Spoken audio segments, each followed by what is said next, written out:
భారత్పై గత కొంతకాలంగా సుంకాల మీద సుంకాలు విధిస్తున్న అమెరికా ఇప్పుడు ఏం చెప్తుందంటే మొక్కజొన్న కొనాలని డిమాండ్ చేస్తుంది. అయితే ఇప్పుడు ఎందుకు డిమాండ్ చేస్తుందంటే ప్రపంచంలో 30% మొక్కజొన్న అమెరికానే పండిస్తుంది. అందులో 1/3 ఇథనాల్ ఉత్పత్తికి ఉపయోగిస్తుంది. దాదాపు 40% పశువుల మేతకు వినియోగిస్తుంది. 18% ఎగుమతులు చేయడానికి, అలాగే మిగిలిన 1.5% మాత్రమే ఆహారానికి ఉపయోగిస్తుంది. అమెరికా ట్రేడ్ వార్ ప్రారంభించిన తర్వాత ఈ ఉత్పత్తులను ఆ దేశ పంట ఉత్పత్తులను కొనడం ఆపేసింది చైనా.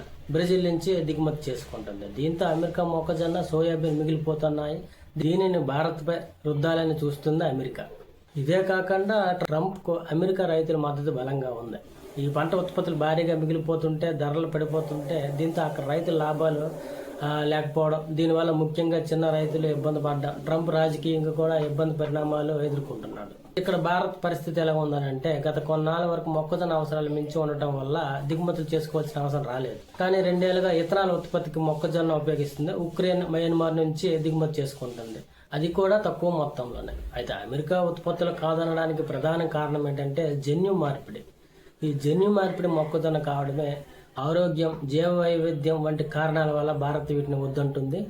వీటిని ఎలా తయారు చేస్తారంటే ల్యాబల్లో జెనెటిక్ ఇంజనీరింగ్ టెక్నాలజీ ద్వారా జీన్స్ ని మార్చడమో అలాగే కలపడమో చేసి మొక్క డిఎన్ఏ మారుస్తారు ఈ శాస్త్రవేత్తలు. ఇలాంటి పంట కరువు, కీటకాలను తట్టుకుంటాయి. దాదాపు అమెరికా పండించే వ్యవసాయ ఉత్పత్తులన్నీ ఈ జెనెటిక్ మోడిఫైడ్ చేసినవి. ఇలాంటి ఈ జెనెటిక్ మోడిఫై పంటలపై భారత్ నిషేధం విధించింది. కేవలం ప్రకృతి సిద్ధంగా మాత్రమే అనుమతిస్తుంది. భారత పౌల్ట్రీ, పశువులకు మేతలకు ఉత్పత్తి చేసే పరిశ్రమ దగ్గర నుండి ఒత్తిడి ఉన్న ప్రభుత్వం ఏళ్లగా ఇలాంటి పంటలను భారత్లోకి అనుమతించడం లేదు. జన్యు మార్పిడి పంటలను భారత్లో అనుమతిస్తే వాటి జన్యువులు ఇతర కలుపు మొక్కలతో వ్యాపిస్తాయి. అలాగే దీంతో అవి కూడా బలంగా తయారవుతాయి. అలాంటి కలుపు మొక్కలు పంట దిగుడుపై ప్రతికూల ప్రభావం చూపించే అవకాశం ఉంది. అలాగే కలుపు నివారణ కూడా కష్టంగా మారుతుంది. అంతేకాకుండా కీటకాలను చంపేయడానికి వాటంతటా అవే టాక్సిన్ ఉత్పత్తి చేసుకుంటాయి. ఈ టాక్సిన్ కేవలం పంటలో పీడిస్తున్న కీటకాలే కాకుండా సీతాకోక చిలుకలు, ఈగలు, తేనెటీగలు కూడా చంపేస్తాయి. వీటిని ఆహారంగా తీసుకునే పక్షులు, కప్పలు, ఇతర జంతువులు మనుగడకు ప్రమాదం జరుగుతుందని, దీంతో జీవ వైవిధ్యానికి ప్రమాదం ఏర్పడుతుంది. అయితే ఈ జన్యు మార్పిడి పంటలు మొదట్లో అధిక దిగుబడి ఇచ్చిన దీర్ఘకాలంలో కొత్త ఇబ్బందులు సృష్టిస్తాయని నిపుణులు అయితే చెబుతున్నారు. ఈ జన్యు మార్పిడి వ్యవసాయ ఉత్పత్తులను దిగుమతి చేసుకుంటే విత్తన సార్వభౌమత్వం ఉండదు. జన్యు మార్పిడి టెక్నాలజీ కోసం భారత్ విదేశీ కంపెనీలపై ఆధారపడి వస్తుంది. విదేశీ కంపెనీలు ఇచ్చే విత్తనాల కోసం రైతులు ఎదురు చూడాల్సి ఉంటుంది.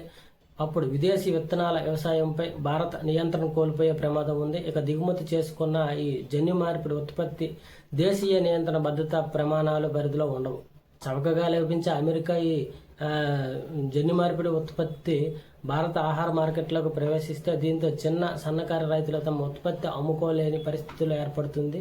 దీనికి తోడు జన్యు మార్పిడి చేయని ఆహార ఉత్పత్తి ఎగుమతిదారుడిగా ఉన్న భారత్ రెప్యుటేషన్ కూడా ప్రమాదంలో పడే అవకాశం ఉంది నిపుణులు అభిప్రాయపడుతున్నారు.